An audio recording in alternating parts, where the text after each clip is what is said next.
mo. So, sundan ko na po si M sa pag-testify. Salamat din sa Panginoon dahil tunay nga na napakabuti ng Diyos. Kung di siguro sa Lord, baka wala ako sa inyo na nakatayo ngayon. No? Pero dahil po sa Panginoon ay mabuti at hindi pa rin appointed time, kaya ako po ay nakatayo pa sa inyong harapan. Di pa time. Hallelujah. So, gyamanak, tayo di Sunday night, di nalpas ti service tayo dita ayan ti natayan. Amo tayo mat niya, nabanbanog kami, nagapo ka Pangasinan, napuypuyat ti manong Sundays, nga nagdire-diretso.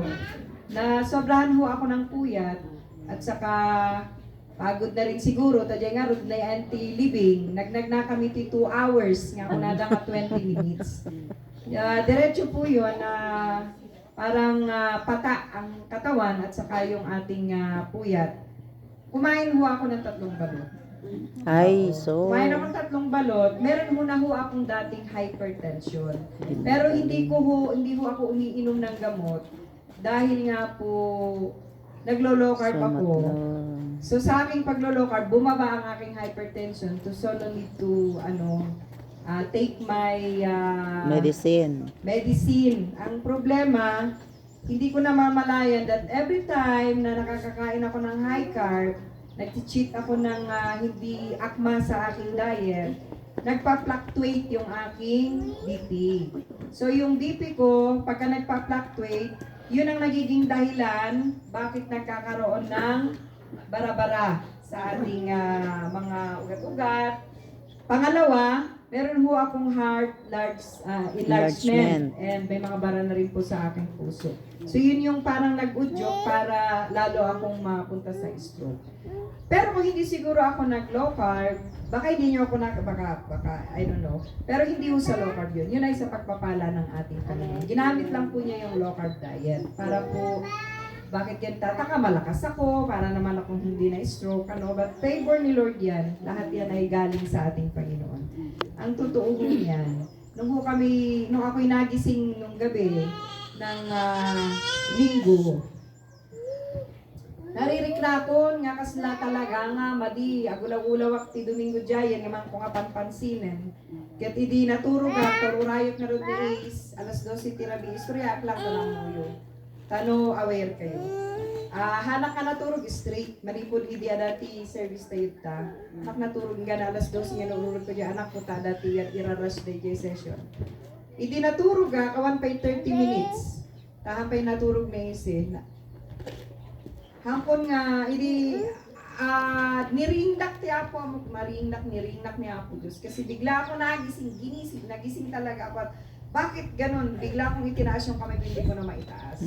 So, kinuha ko yung isang kamay ko, binit ko dyan imak na yung pangato, Nay, apay nga yung nana, nung mga makarin na amin dito yun, gana dito yung abaga ko, gana dito yung tisakak. Tapos, dito yung ulok, edi dagusak na tumakder, kas lalakutun nga, kakarayam dito yung ulok nga pangato. Nalakadagos yung BP, binipit dito yung makarik na nga imak, 200/10. Nagtatarayak, tinipel ko na, Mel, bibihin na man, baka nagkamaliak lang, baka nagmadmadbardaliak.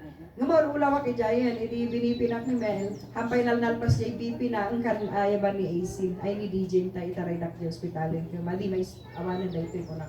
Sa tiriknak namin, maawanan akong tipo, tawad gaya mo oxygen, mapukawan dyan oxygen dyan bagi. So nga, agnam amin nga bagi ko, ay dito half nga kwak. Idi, ada kami dyan hospitalan, nagriing lagi dyan anak ko, itulod na kami ni Jay, kadwa ni Mel. Agyaman ak kini Apo Diyos ta, while nga da kami dyan lugan, ni Sister Mel Piman, ilaylayhans na kon nga, karkararagan na. At that time, kakabsat, kaslada naglukat dito ayan tirik na dito yung ulok nga kasi siguro na dyan black nga dyan kosti oxygen nga maawanan na ito yung bagik tirik na nag-open. So nga hindi nag-open da dyan, marik na ako nga kasla makarik na da ito yung imakon ken basta there's something. So nga there's power in prayer nga talaga. Tapos hindi na kami dyan hospitalan, siyempre inaramid naman na to the rescue nga aramidan da kunada nga nag-refuse kami kumadya kumakayat ti CT scan tamok nga nangina yung napilitan kami ta, medyo madijerik na kaya, there's something ko nakapay nga kakarayam da, kas nakadakuton dito yan nga, papadya ulok na kasla, so nga, nagpasitis ka na.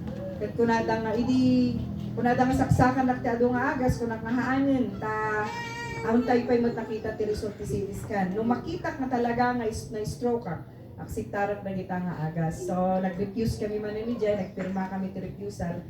So nga, sige, kung nada, 30 minutes to 1 hour mo lang ti CT scan. So, hindi na alam iti result ti CT scan, so positive nga ada, nag-blood clots ti ulok. So, ipanda ko ma-IJ, ICU, ko na, pang-ICU, anak kaya ICU, pinapigsan ako na Apo Diyos. So nga, ni-refuse man na ni Mipi man na dyan, pinirmaan ni Sir Mel man na dyan, refusal for ICU, tamo ka nang ina ti ICU. Well, so nga, ay panak lang dyan ward, kung naktay dyan naka-obserbaran, asa ni Apo Diyos, in kwaman na ni Dr. J to the echo, tapno, kasama daw kasi sa heart yun, at saka sa utak. So, agyaman na, tayo dinakita da nga, ada heart,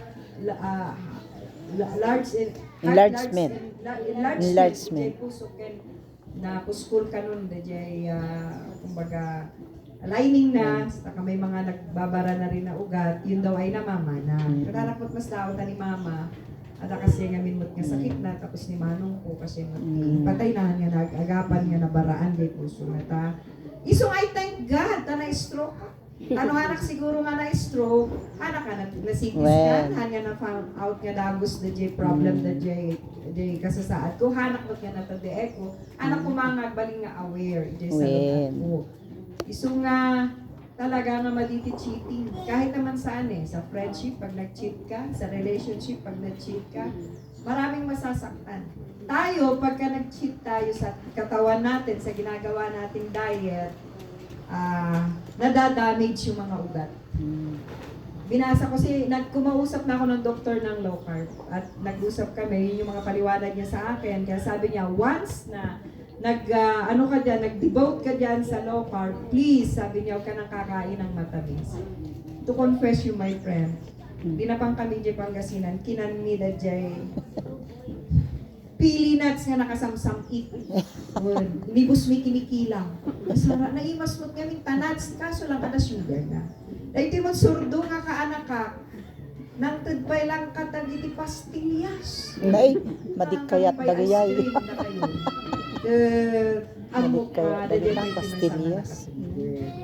Hindi lang yun. May mga times din na nag-cheat ako. So, napuno. So, siguro yun yung mga bagay na ngayon alam ko na. Now, I know na secure the diet ko. So, thankful ako na kita tayo. Awan siguro kasi nga warnings. Mabalin nga kasi. Yung magyaman ng tahanan ka na koma, nga glaylay ti ima, kuna siguro niya ako, sa mga mabitbit mo ti Bible mo ay. No, paralisado na ita imam. Iso nga insubli niya ako Diyos. Iso nga di nagtang ko na dajay. Wag dito nga nariknak na na-release. Mariknak mo nga agsublin dajay. Nagasa niya po. Ima jay kwak. And dadumot natin sakta nga agas. Na dajay. But I thank God, amok ka niya po Diyos. Iso tinang extend by iti another life iti biyag ko. Amen. Utang ko manan kini Apo Diyos dayto. Adun ti utang ko ti Apo tamo yung extension amin ti biyag ko. Iso nga agyaman na tanong maminsan adamot lang niya tayo. Nagbalik tayo nga aware kadagiti talaga nga no ada hypertension mo dapat maging aware ka na sa mga kinakain mo. Kaya na kayong maawan hypertension na okay lang, sige, okay lang. Pero tayo na mga may hypertension na, ako kasi alam niyo naman may hypertension na ako. 3 years akong naggamot nung naoperahan ako ng 2019 iti ovary cancer. Nagkaroon na ako ng hypertension. Pero salamat sa Lord, insabdon ko kami dajay hindi nag-low carb. Yung magyaman ta ada gami na violate ko jay low carb iso nga agpa-fluctuate dajay BP. No ang ko mga inaramid dajay baka anyway kasi nga talaga ti tao may kahinaan nga talaga may katakawan ba kumbaga. Pero salamat at least nga itatak at hanakon nga agchichit iti kanon Yan, pangako ko na naman yan. Labes naman ako mga nga. Hindi na ako makakain ng ice cream kahit bumili si Mel ng ice cream. Ayoko na talaga. Pangako yan. Pero I thank God. Salamat sa Lord. Amen. Ipagyaman na kay iti Apo. I thank God may garaw ko dahito yung imakon. Kahit dahito yung ulog o ay Nasigod. medyo na nagsenpay ka na itatakin dahito yung hapti likod ko. But I thank God hindi ako na perminga na damage Stroke. si Jay. At pangalawang stroke pala yun. May nakita kasi sa CT scan na unang stroke sa akin. Dahil na pa kami kinamel, kahanak na nagpa-CT scan. Nakita nila doon na may lamat, may mga nauna na ano. Kaya namanhid din yung kamay ko. Lumubo. Namanhid din pero labasit lang. So, Jay, praise God. Awan baso pimantilo kag Diyos. Sa pimantinaga. So, agyaman na kini Apo Diyos. Talaga nga na imbagit ti Apo. Pribilehyo mat daytoy tapno yang amok ti may nga adipon ti Apo. Madamdama ko man yung kahit kung nga itid kanya ng iti chance. Well. Yaman tayo kadag iti visitors tayo nga da iti daytoy nga bundawa.